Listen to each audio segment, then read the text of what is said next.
All right, let's dive right in. Today, we're cracking open the Agile Transformation Playbook. This is about so much more than just following a new set of rules. We're going to talk about how companies can actually build a culture that thrives on change instead of getting crushed by it. So, let's get into it.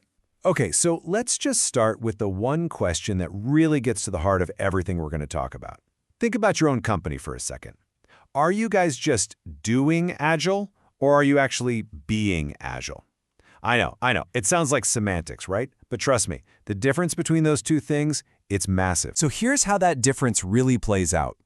When you're just doing Agile, you're focused on the what. The practices, the tools. You start doing daily stand-ups, you buy some fancy new software, and the whole point is to make your teams work faster. You're basically just following a rule book.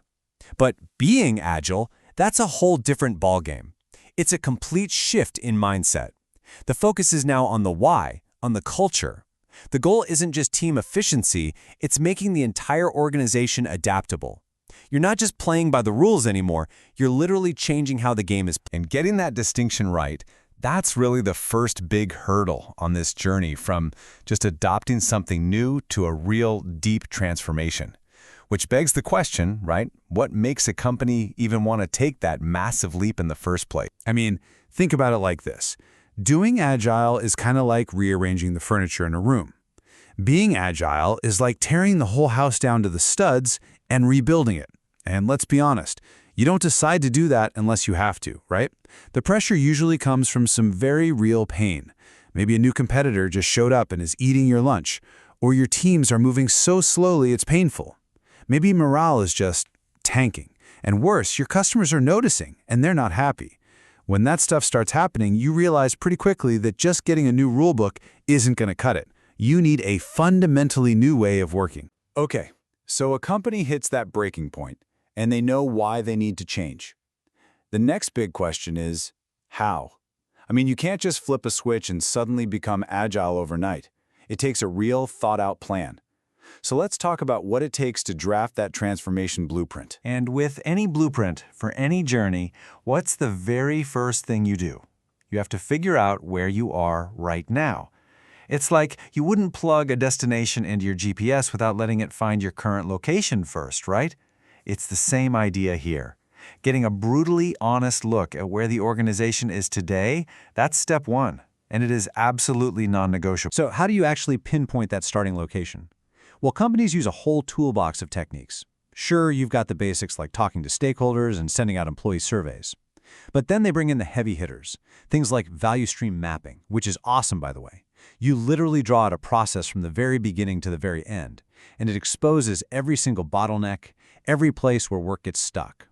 The whole point of all this is to get real, hard data, to see the world as it actually is, not just how you hope it is. Once you have that honest baseline, then you can start building a roadmap. And here's the key. It has to be flexible. First up, you need a crystal clear vision, and you absolutely have to get your leaders to champion it. I'm serious. Without leadership buy-in, this whole thing is dead before it even starts. Then you avoid the Big Bang approach, where you try to change everyone at once. No way. You start small. Pick a few pilot teams. You plan out the change in these manageable little waves. And maybe the most important part, you build in feedback loops everywhere, so you're constantly learning, constantly adjusting the plan. It's not set in stone. But here's the thing about blueprints. A blueprint on its own has never built the house. People do. That plan is pretty much useless unless you have skilled guides, people who can actually help everyone else learn the new skills, and more importantly, embrace this new mindset. And that's where we get into coaching for change that actually sticks. This is the Agile Coach's music. And I really want you to pay attention to the words here, guide and enable. So many people think an Agile coach is just a project manager with a fancy new title. It's not even close. Their job isn't to boss people around or assign tasks. Their job is to create an environment, a space where teams feel empowered to solve their own problems. They're more like a catalyst for change, not a controller of it. And that coaching can't just be for the teams on the ground. It has to go all the way to the top. I love this quote because it just nails it. Culture is shaped by the consistent signals leaders send, not by the posters on the wall. You can have all the motivational posters you want, but if your leaders don't walk the walk, it's all meaningless. Do they actually trust their people? When something goes wrong, is it a chance to blame someone or a chance to learn? Those are the actions that build a culture, not some memo from on high. We have to remember that for the people going through it, this kind of change is deeply personal. It can be scary. And to help navigate that human side of things, organizations will often use proven models, something like ADKAR. It's basically a framework that walks people through the stages of change.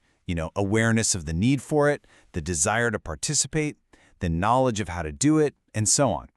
It's a really empathetic way to guide people because it acknowledges that, yeah, resistance is totally normal. It's part of the process. Okay, so let's recap. You've got your blueprint, you've got your coaches helping people along, everything's in motion. But how do you know if it's actually working? How do you know if you're making any real progress? Well, that brings us to the crucial part. You've got to measure what really matters. And this is maybe one of the biggest mental shifts of all. You have to stop measuring just outputs and start measuring outcomes. So what's the difference? Well, outputs are all about activity. They answer the question, are we busy? Hey, we shipped 10 new features this month, or we closed 50 tickets, which is fine, but it doesn't tell you the whole story. Outcomes, on the other hand, answer the real question, are we making an impact? Did shipping those features actually make our customers happier? Did our lead time actually get shorter?